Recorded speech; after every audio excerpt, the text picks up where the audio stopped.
2023, ex-PM assassinations recreated.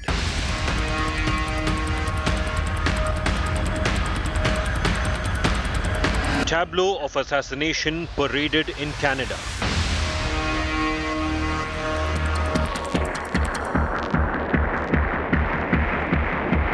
K Army's latest provocation shocks India. Congress demands action. हमारी सरकार से appeal करेंगे कि वहाँ के गवर्नमेंट से बातचीत करें, इवेंट्स हैं उसको कंडेम भी करें, बंद भी करें और एक्शन भी करें. Jaishankar talks tough to Canada. Space which is given to separatists, to extremists, to people who advocate violence, and I think it's not good for the relationship, and I think it's not good for Canada. Will Canada crack down on K Army? Top focus on 6 p.m. Prime. Good evening, you're watching 6 p.m. Prime here on India Today. I'm Akshita Nandagopal, back after a brief break to get you all the big news breaks coming in over the next 1 hour. We're focusing particularly on those shocking images that have come in from Canada. That's put the focus once again on how there's been a surge of Khalistani activities, of Khalistani elements in Canada. But has the time come now to send out a tough message to Canada saying enough is enough? Have they crossed the line with a tableau that was put up in Canada, in Brampton, that showed former Prime Minister Indira Gandhi's assassination? We're going to be talking about that. Let's take a look, as always, at the headlines first.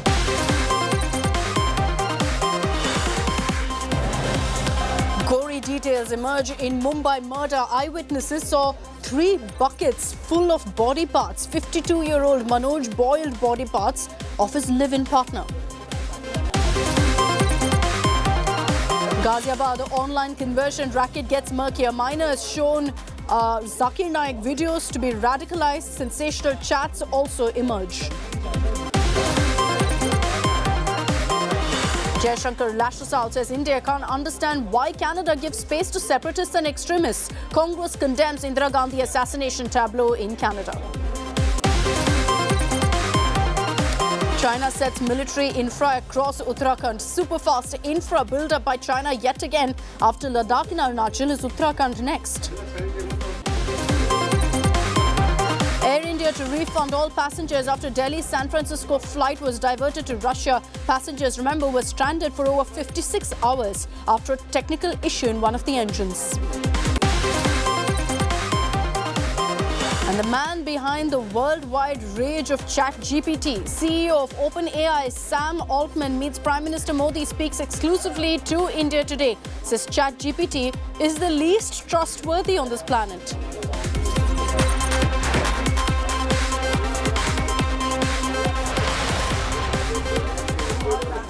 Keeping aside all political opinions and leanings, mocking the assassination of a former Prime Minister is a direct insult to India. And that's what happened in a tableau that was widely, rather publicly displayed on the streets of Canada's Brampton. You had a Khalistani flag, words like revenge mentioned in the tableau as Indira Gandhi's assassination was recreated essentially. It's obviously sent ripples across the country with a clear message that action needs to be taken against Canada for continuing to harbour these Khalistani elements. Let's get you details on the story and also how External Affairs Minister Jaishankar has reacted.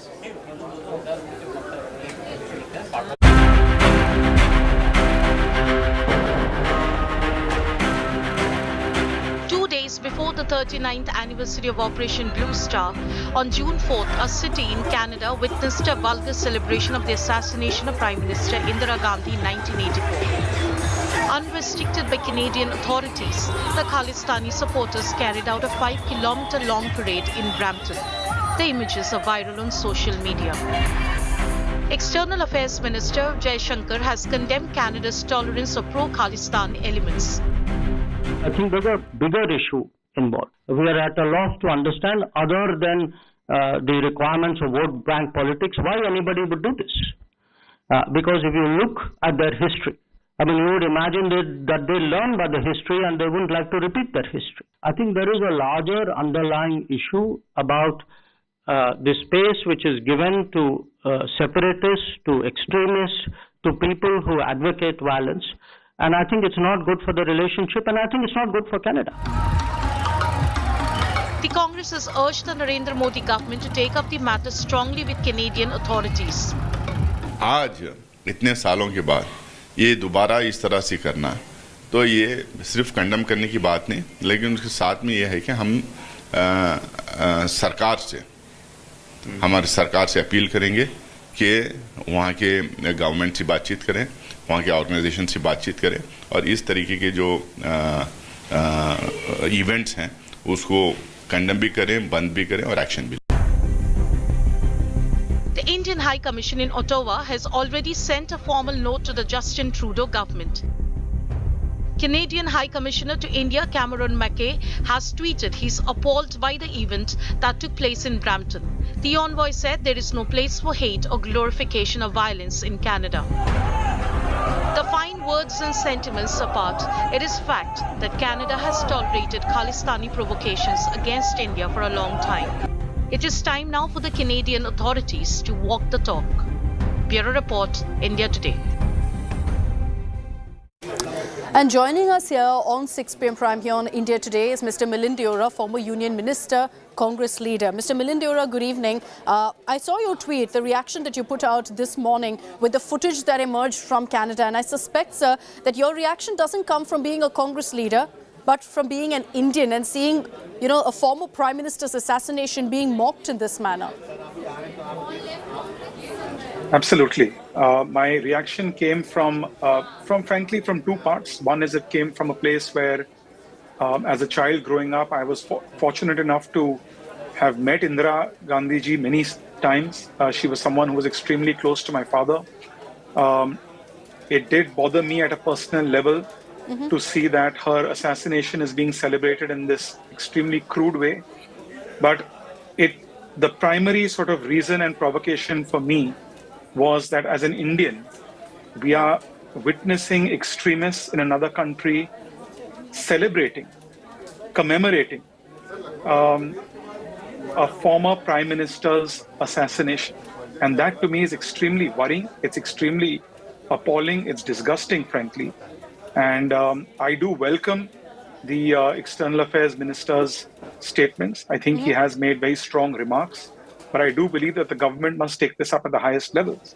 For me, when I put the tweet out and I saw the tweet go viral and I saw people from cutting across different parties supporting this, in some ways it was a bittersweet a reaction and response. As I said, it's bitter because of just how crude and how appalling it is. But it was sweet in a sense that this is an issue that brings us together.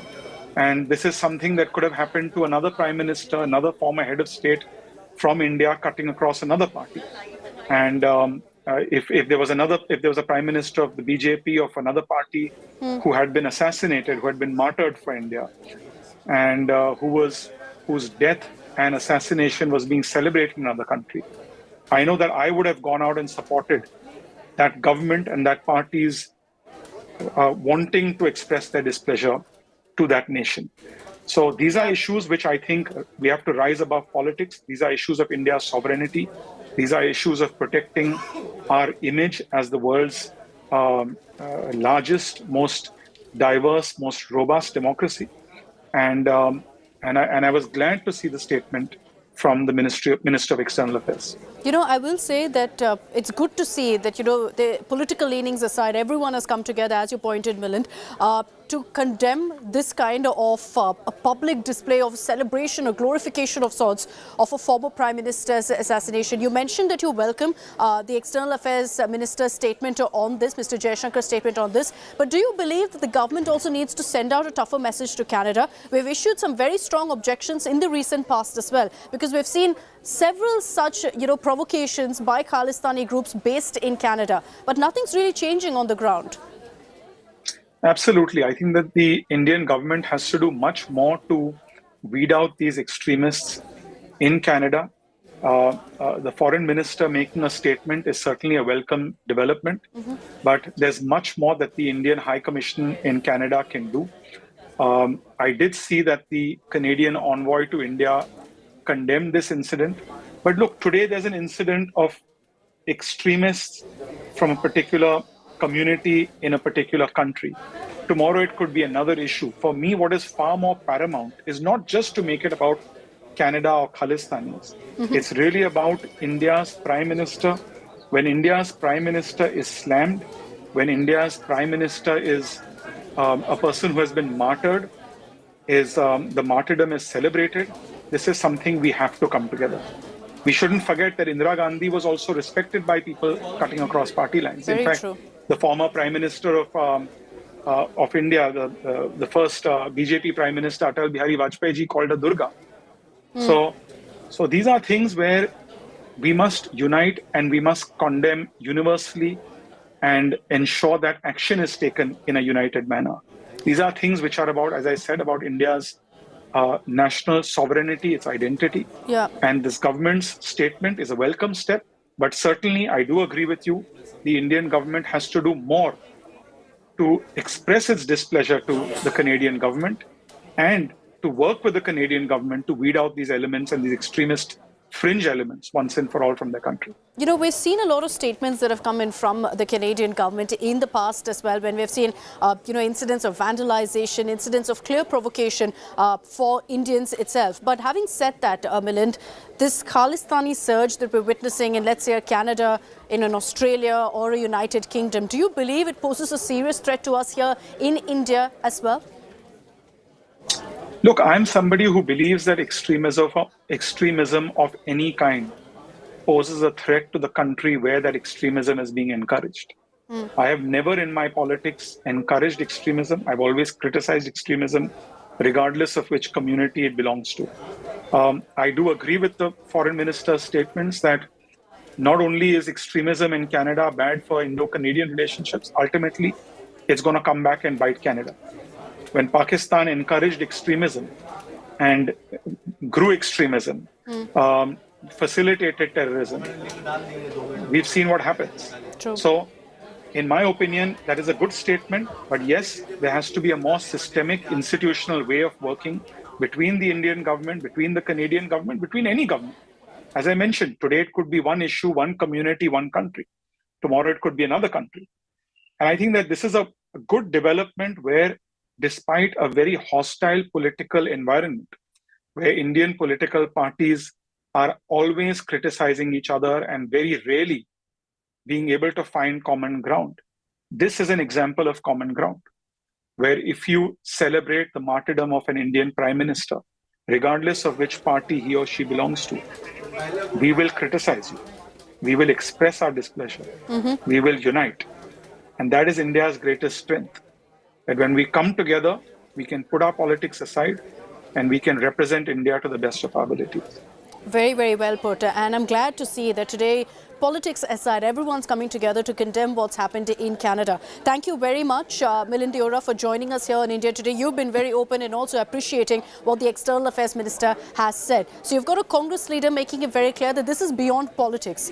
This is an attack on India, on our messaging and the fact that our sentiments have been hurt by what's happened right now in Canada, by those images. And it's not the first time that we've seen this kind of a Khalistani surge. Why is it that Jaishankar today says that Canada, in a sense, is harboring this kind of separatist activity? It's because we've seen a surge of Khalistani elements. March 28, 2023, you had the Indian flag being burnt outside the Indian consulate. That happened in Ottawa. So there's a question about that as well. March 19th, members of the Indian community were attacked in Surrey. And there have been far too many such incidents that have been reported. Again, let me remind you, not against a religion, against India as a whole. February 2023, there was a Ram temple in Mississauga of Canada that was attacked. And there's a serious trend of that, because I can highlight several such incidents like Jan 2023, September 2022, two separate incidents. One of a Gauri Shankar temple that was attacked, vandalized, and another of a Swami Narayan temple also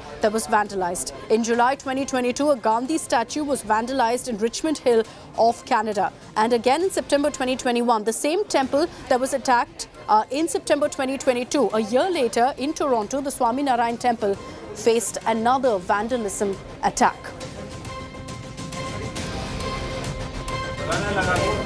So we'll see really how the Modi government responds. But Jaishankar has made it very, very clear that they've taken strong offense to that particular tableau and that parade that was held in full public view in Canada. How will Trudeau react? How will his government respond? We'll track all of the latest on that. I'm slipping into a very short break here on 6 p.m. Prime. Coming up on the other side as we focus on news coming in from Canada.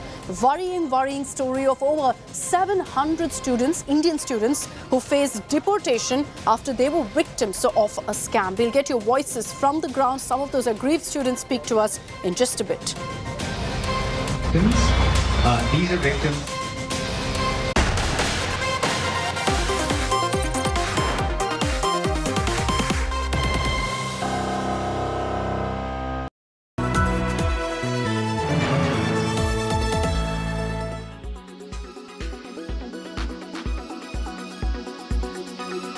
You've been observing this sector very, very closely over a long period of time. I wanted to take your, take first on this 75 policies in a day kind of a target that this person was seen asking his employees to do or juniors to do. Is that a usual target that is given to a bank employee? So these targets that are given, multiple targets are given to branch managers. And insurance is just one of them. They have targets for selling savings accounts, term deposits, and life insurance. A whole lot of multiple targets are given. And depending on urgency, a day they will keep shifting and emphasizing whichever targets they feel that there is a shortfall. And today, if you walk to any private bank branch, you will see that the branch staff are under enormous pressure to meet these multiple targets that are given to them by the top management. And help our viewers understand why is exactly there's so much pressure on bankers to sell these many insurance policies in in a single day. So, Sakshi, clearly banks are allowed to cross-sell products. They can cross-sell many products like PPF is there, mutual fund is there, insurance policies are there. But why banks are focusing on insurance policies? The one answer to it is high commission rates. When they sell PPF, the commission might be nothing. When they are selling mutual fund, it is around 0.5% that is paid to bankers. But when it is insurance policies, it is up to 50% of the premium that is paid as commission to banks. So clearly it adds to their profit, and their profit increases when they sell these third-party products. What are the kinds of mis-selling products that is done here? What could a user really end up with in such cases if not properly educated like you've been talking about? You see, I have known of instances, of course, we don't know in this case what exactly has happened, where customers want to open a bank deposit and they're completely missold. Actually, the bank staff do fraud. They deliberately put their money into an insurance product. The customer believes he has opened a savings account or he's opened a term deposit. Okay. Only when the premium comes in that they realize there's something wrong. And then when they approach the branch, they realize that they have not got a bank deposit. They have got an insurance policy where they have to pay premiums for about 15 years. In other cases, I've come across even students whom you cannot sell a policy to because they are not earning. Okay. The banks have forged their age, forged their income proofs. And this shows a total collapse in underwriting standards, even of the insurance companies, because there has to be a verification done. But the entire process is so corrupted to achieve your targets that you have such practices.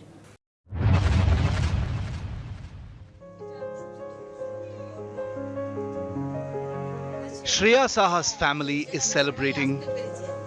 The 16-year-old, who suffers from cerebral palsy, has scored a first division in her Class 10 West Bengal board exam.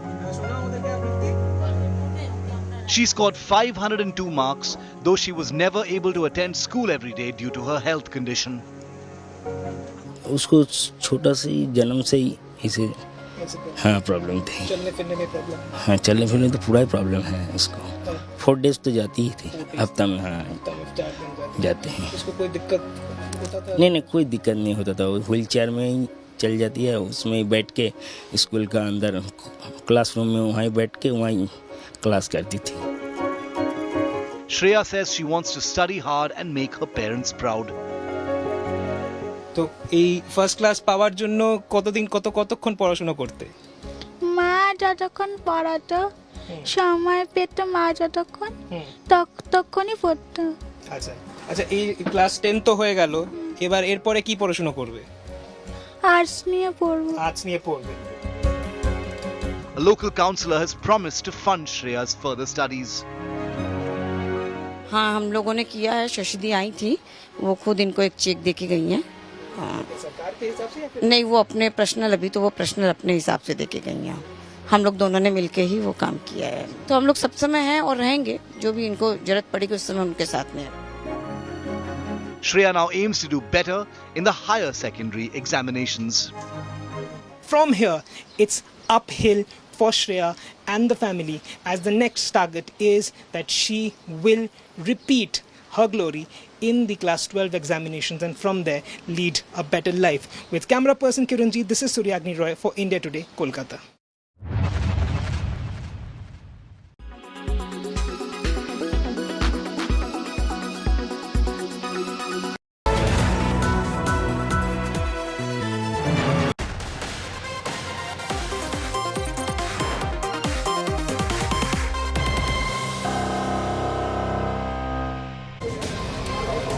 Welcome back. Let's get you details of how over 700 students from India traveled to Canada believing that they've been admitted into one of the universities there, only to find out that they've been duped by some massive scam and so thereby are all set to be deported now. External Affairs Minister S. Jaishankar now has assured action, has also issued a clear statement to Canada saying that they must take action against those who conned these students and also assured that his government will do everything they can to ensure no hardship to the students. Let's play out for you those reactions of the External Affairs Minister as well as what the Canadian Prime Minister has to say.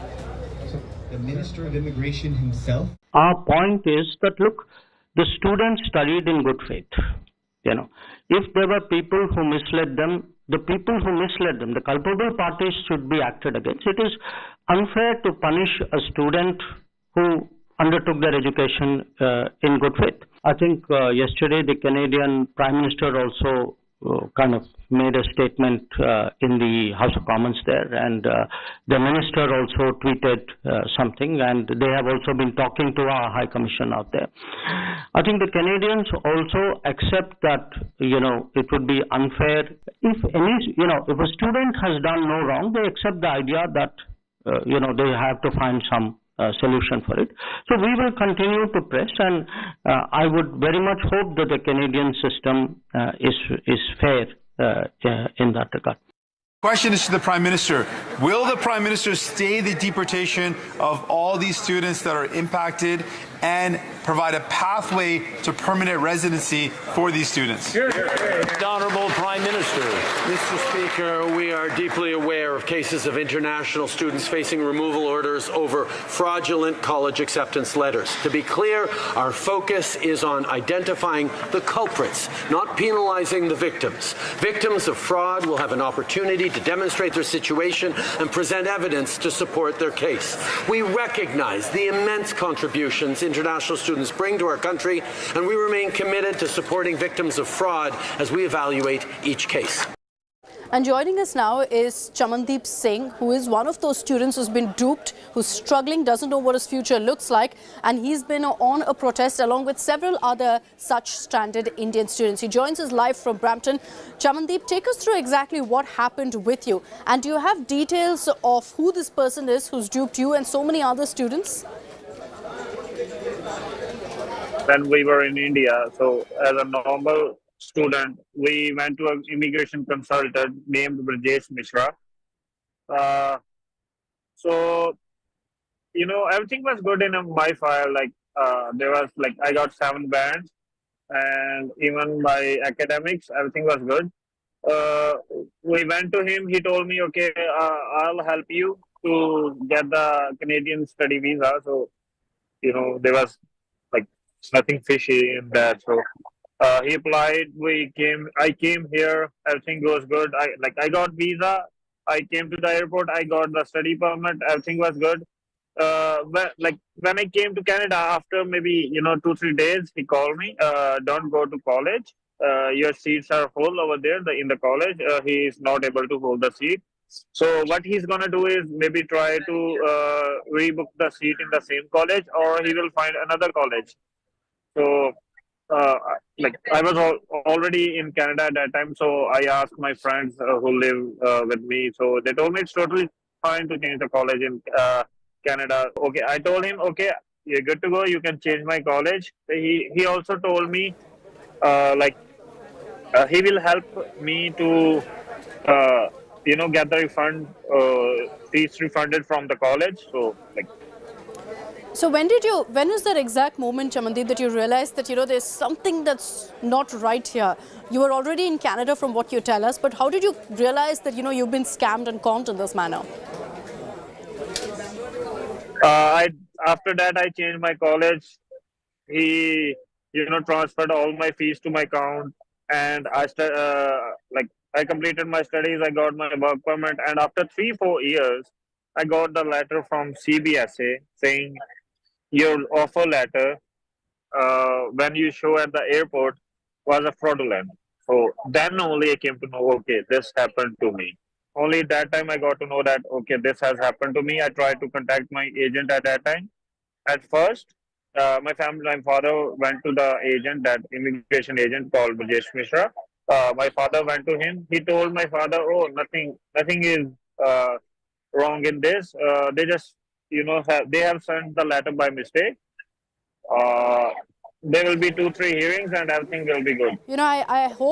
I hope that you get some relief, and the Canadian government as well as the Modi government is right now working on helping you and all the others, nearly 700 of you who are currently in Canada. Chamandeep, thanks for joining us. Just a quick update that I'd also like to put out for our viewers of the statement that's been put out right now by the Canadian government. Justin Trudeau has spoken earlier, but now we can tell you that the Trudeau government has assured that they look into each of these cases of Indian students being duped and will individually consider each case. The Canada government will evaluate each case of these Indian students. Focus is on identifying and penalizing the culprits.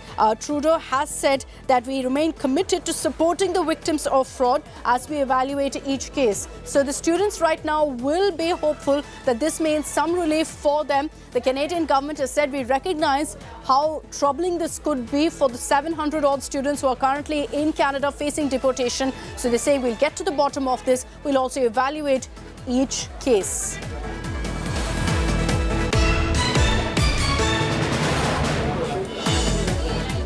And with that update, we are slipping into a short break here on 6 p.m. Prime. Coming up on the other side, we're focusing on the images, apocalyptic images that have come in from the city that never sleeps, from New York. You can barely see anything, but that's how the city looks right now. We'll tell you why in just a bit.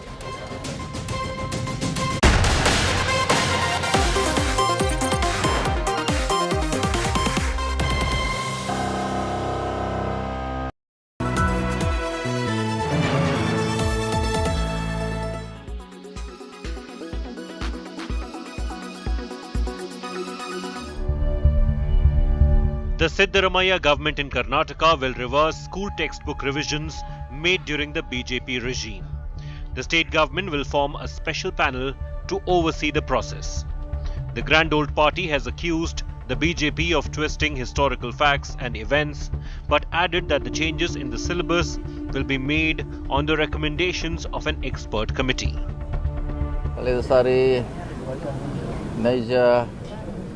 Original ಇದ್ದದನ್ನು B J P ತಿರುಚುವಂಥ ಬದಲಾವಣೆ ಮಾಡುವಂಥ ಪ್ರಯತ್ನ ಮಾಡಿದ್ದು ಎಲ್ಲರಿಗೂ ಗೊತ್ತಿರುವಂಥ ವಿಚಾರ. Including ಬಸವಣ್ಣವ್ರದ್ದು, Ambedkar ಅವ್ರದ್ದು ಇತಿಹಾಸ ತಿರುಚುವಂಥ ಪ್ರಯತ್ನ ಮಾಡಿದ್ದು, ಅದನ್ನು ಬದಲಾವಣೆ ಮಾಡ್ತೀವಿ ಅಂತ ನಾವು ಮುಂಚೆ ಕೂಡ ಹೇಳಿದ್ವಿ. ನಮ್ಮ ಪ್ರಣಾಳಿಕೆಯಲ್ಲಿ ಕೂಡ ಇದೆ, ಅದು ಬದಲಾವಣೆ ಮಾಡ್ತೀವಿ ಅಂತ. ಆ ಪ್ರಕಾರ ಮಾಡ್ತೀವಿ ಅಷ್ಟೇ, ಅದರಲ್ಲಿ ಏನು ಹೊಸದೇನಿಲ್ಲ. ಮಾಡ್ಬೋದು, ನಾವು ಎಕ್ಸ್ಪರ್ಟ್ನ ಕೇಳಿ ಮಾಡ್ತೀವಿ, ನಾವು ಎಕ್ಸ್ಪರ್ಟ್ ನೇಮಿಸ್ತೀವಿ. ಮತ್ತು ಯಾವ್ದು ಸೇರಿಸ್ಬೇಕು ಯಾವುದಿಲ್ಲ ಅಂತ ಎಕ್ಸ್ಪರ್ಟ್ ಕಮಿಟಿ ಮೇಲೆ ನಿರ್ಧಾರ ಮಾಡ್ತೀವಿ, ನಾವು ಮಂತ್ರಿಗಳು ಮಾಡಲ್ಲ. The BJP has hit back at the Congress, saying patriotism, culture and nationalism should be a part of education and textbooks. ಶಿಕ್ಷಣದಲ್ಲಿ ಭಾರತೀಯತೆ, ಶಿಕ್ಷಣದಲ್ಲಿ ರಾಷ್ಟ್ರೀಯತೆ, ಶಿಕ್ಷಣದಲ್ಲಿ ಸಂಸ್ಕೃತಿ, ಶಿಕ್ಷಣದಲ್ಲಿ ದೇಶಪ್ರೇಮ ಇವೆಲ್ಲವೂ ಕೂಡ ಪಠ್ಯಪುಸ್ತಕದಲ್ಲಿ ಬರಬೇಕಾಗಿರುವಂಥದ್ದು ಇವತ್ತಿನ ಅನಿವಾರ್ಯತೆ.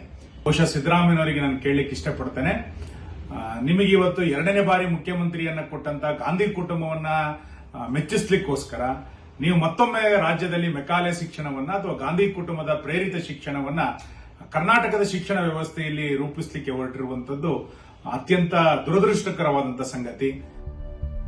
The former BJP government headed by Basavaraj Bommai had made several changes in school textbooks. Last year, the Textbook Revision Committee headed by Rohit Chakratirtha had removed chapters on social reformer Narayana Guru, freedom fighter Bhagat Singh, and works of progressive writers such as Sara Abu Bakr and P. Lankesh.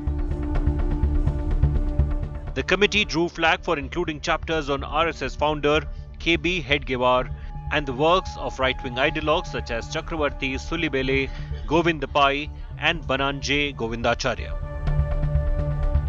Till the expert committee gives its report, the Siddaramaiah government will look at other ways to incorporate changes as the new academic session has already begun.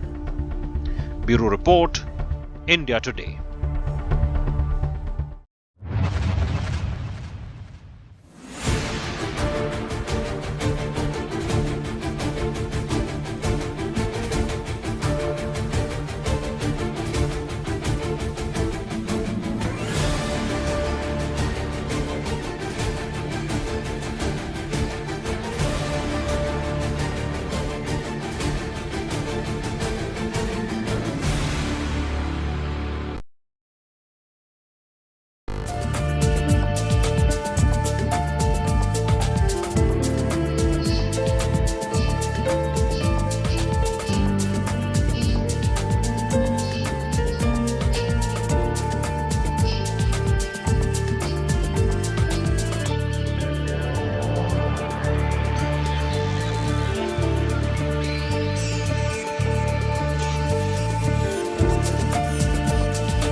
Welcome back. You're watching 6 p.m. Prime. There have been images that have come in of New York looking completely unrecognizable. The famous iconic skyline not seen. The Statue of Liberty, the George Washington Bridge, none of that is visible because of an orange haze that's engulfed the city. Let's first get you all of those images from the city that never sleeps.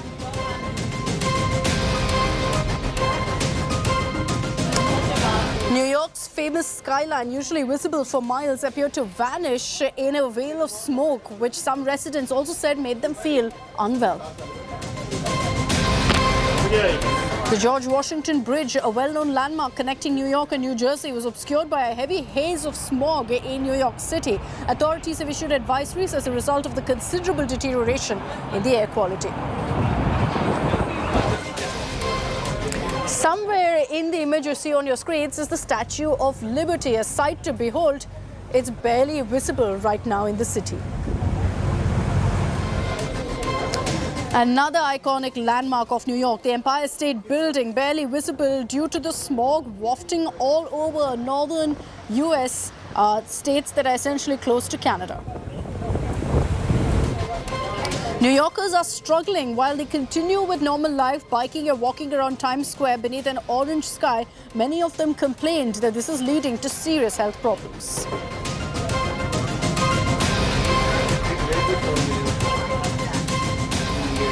So what's led to this current situation in New York? It's, by the way, the most polluted city in the world right now. And this is because of wildfires in several parts of Canada that's pushing this layer and blanket of smoke into the city of New York. Here are images that tell you how grave the problem is. These are images of some of the most iconic landmarks: Times Square, George Washington Bridge, the Empire State Building, the Statue of Liberty.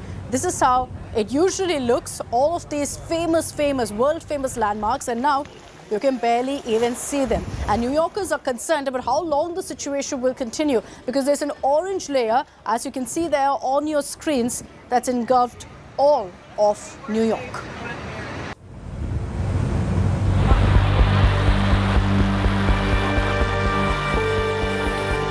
A sight the world is not used to.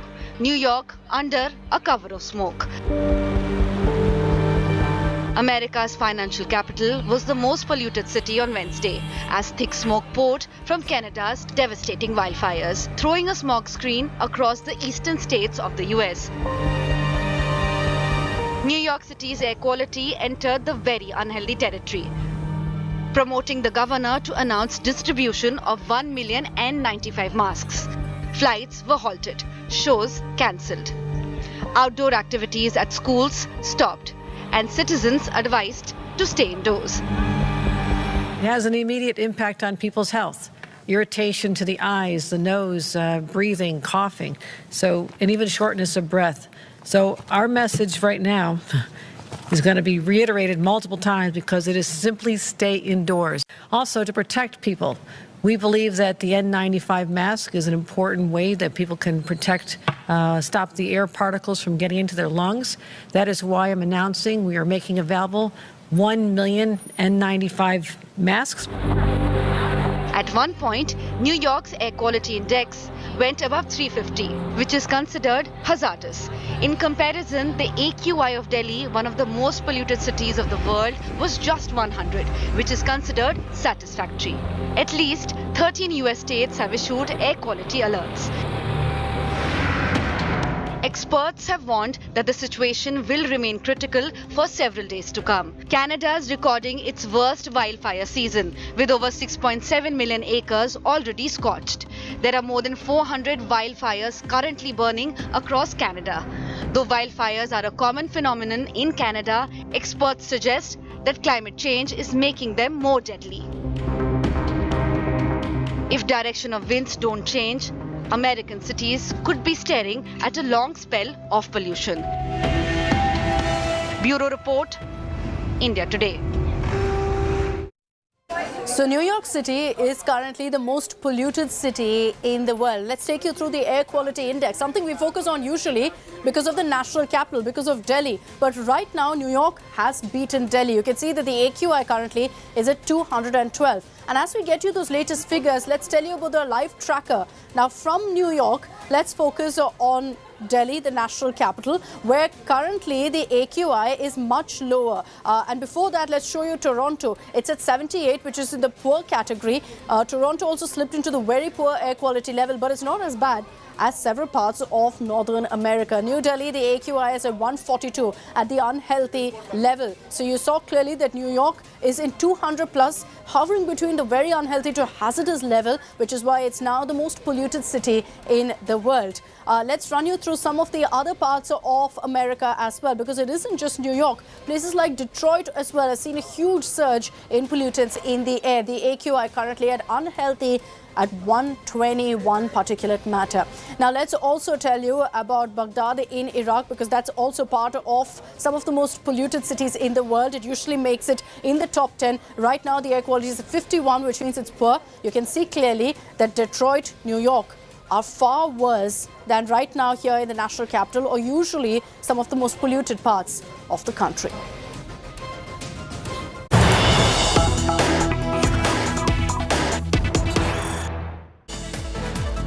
All right, let's get you big breaking news that's coming in right now. BJP leaders, one after another, are lashing out at Rahul Gandhi and have now put out an open letter to Rahul Gandhi. They've shot off this letter over Rahul Gandhi's Mohabbat Ki Dukaan claim. BJP MPs have written this particular letter to Rahul Gandhi. Now, in this letter, they have in fact countered several comments that Rahul Gandhi has made. They've cited, in fact, several instances of the Congress spreading hate to go ahead and say that there's no Mohabbat Ki Dukaan that the Congress is propagating, but rather that this is a mega mall of nafrat that the Congress is selling. BJP MPs have shot off this letter to Rahul Gandhi. It's in fact been signed by Poonam Mahajan, by Rajyavardhan Singh Rathore, and as well as Pravesh Sahib Singh. So three of them have shot off this letter, all BJP MPs, mind you, who've in fact sent across this letter to Rahul Gandhi in response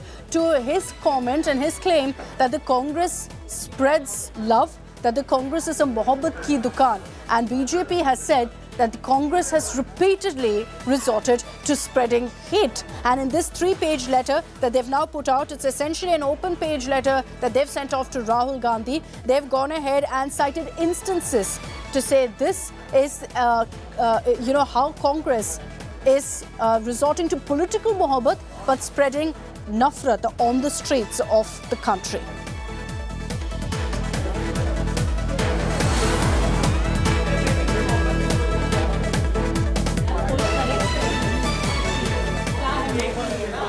Now, focusing on the international stories that we've been telling you about, away from what's happened in New York, let's tell you about the latest on the Russia-Ukraine conflict and how a dam in Ukraine has been completely destroyed as an effect of this war.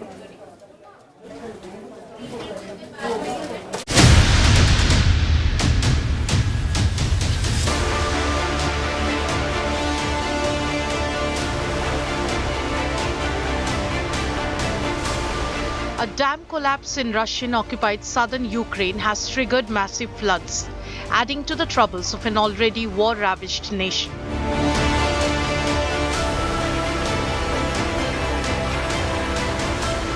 Thousands are hit by the overflowing Dnipro River.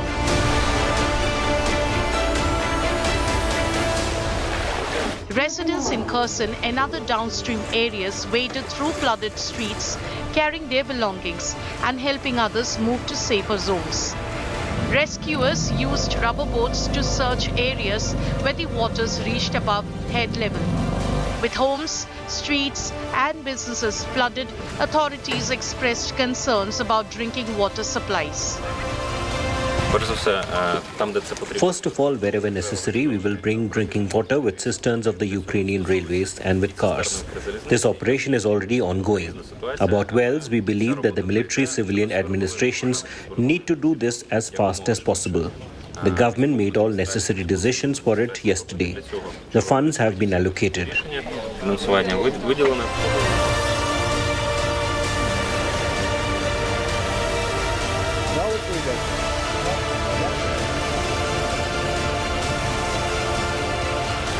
In the worst-hit city of Kherson, Ukrainians have abandoned their inundated homes.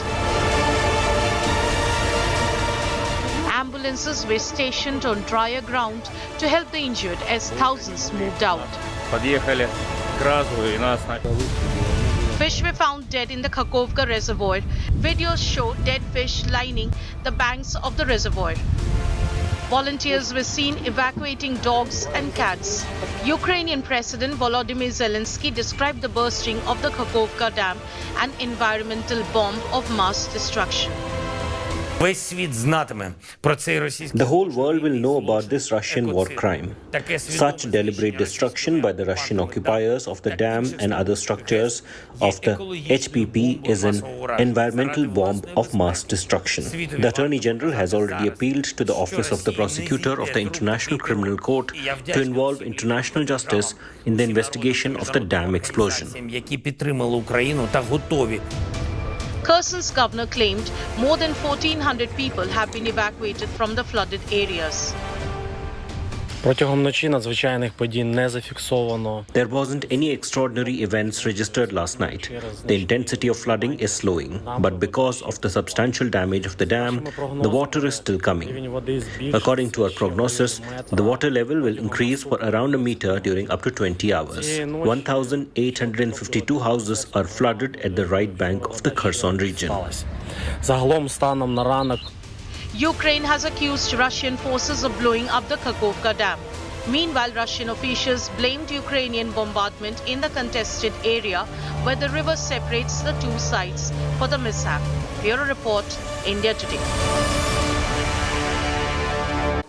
With that report, I'm slipping into a short break here on 6 p.m. Prime. Coming up on the other side, we're getting you details of this new term that's doing the rounds called gaming jihad. How online gaming apps are now being used by hate preachers to target minors.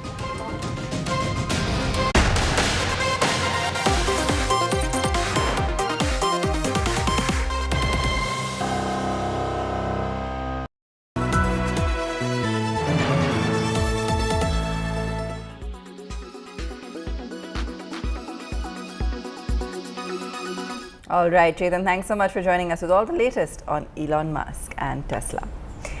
Now, sticking with the auto industry, Maruti Suzuki has rolled out its much-awaited SUV, the Jimny. It's at a price tag of 12.74 lakh rupees. The car will come in 6 variants, with the base model starting at 12.74 lakh, that's ex-showroom. The top-end Alpha AT dual-tone model at 15.05 lakh, ex-showroom. With this, Maruti is aiming for a 25% share of the SUV market in FY24, with volumes close to 475,000 units. The lifestyle SUV, which is pitted directly against the Mahindra Thar and Force Gurkha, will be retailed across all 600 Nexa stores in the country starting today. The man behind the AI revolution is here in India. OpenAI founder and CEO Sam Altman with India's G20 Sherpa Amitabh Kant today in New Delhi. The discussions focused on the potential of generative AI and how emerging economies can leverage this to improve the quality of life of citizens. Altman's visit to India is significant as it comes at a time when the country is keenly looking at AI research and development.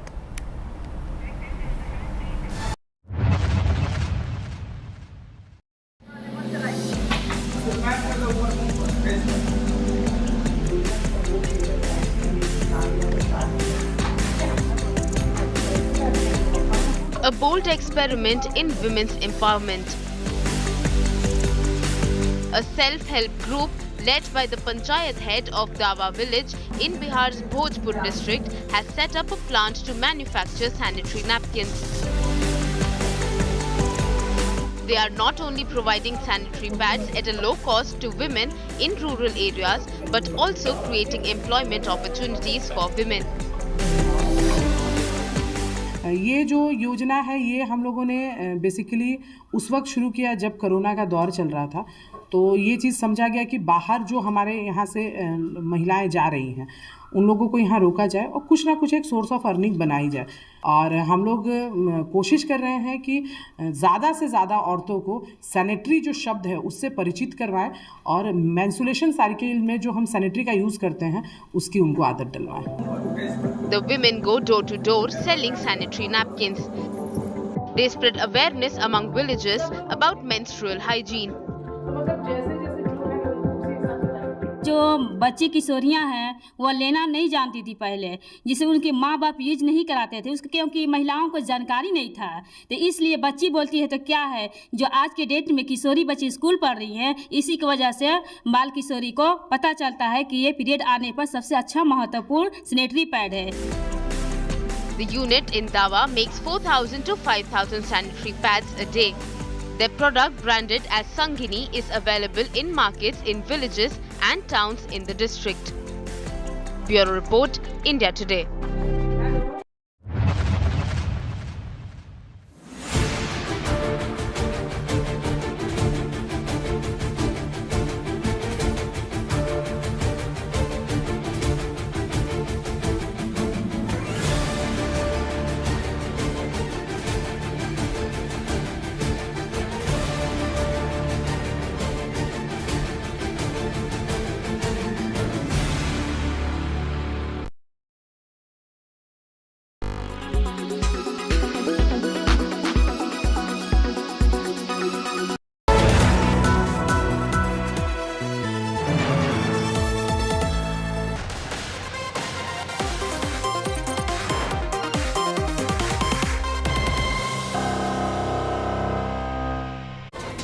Welcome back. There's a very popular gaming app called Fortnite. And I'm sure many of our viewers, many of your children will be in fact using this very app.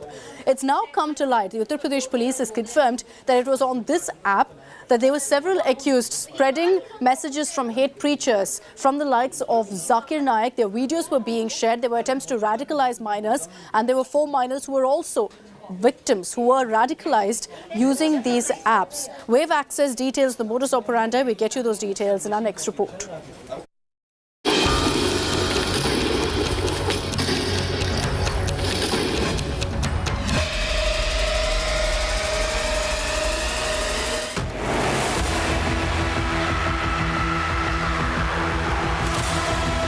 Is your child constantly playing video games?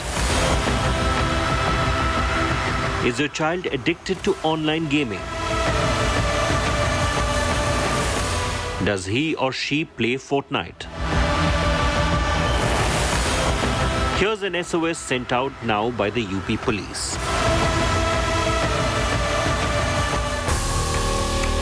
The Uttar Pradesh police has uncovered a shocking plot. Believe it or not, the likes of Zakir Naik and Tariq Jamil are now using online gaming apps to radicalize youngsters.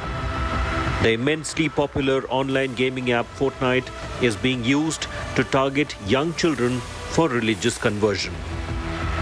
According to the information received by the police, 4 minors from Ghaziabad have allegedly been radicalized and converted to Islam. And here's how the hate preachers did it. Chat में जब हम लोगों ने detail study करी तो उसमें बहुत सारे जाकिर नायक जिन पे प्रतिबंध लगा दिया गया था भारत में, उनके वीडियो शेयर करे गए थे। नमाज अदा करने के तरीके, इस्लाम के फ़ायदे, सरकमसिजन कराने की टेक्निक, तो उस शर्त के वीडियो शेयर करे गए थे और इनको लालच दिया जाता था कि ये इस्लाम में कन्वर्ट हो जाएं। Minors who were logged in and playing Fortnite were targeted.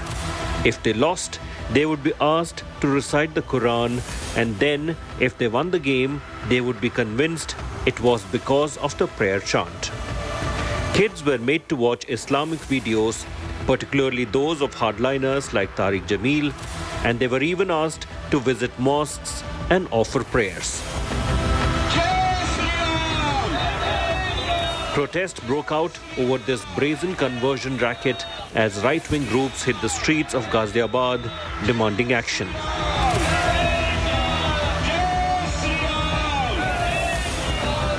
Bharat के अंदर अभी तक हम लोग ये देख रहे थे कि हमारी बच्चियों के साथ में बहुत उनको गुमराह करके, उनको शादी करके उनका धर्म परिवर्तन किया जाता था। अब हद हो गई कि आज नाबालिग बच्चों को 4 बच्चे गाजियाबाद से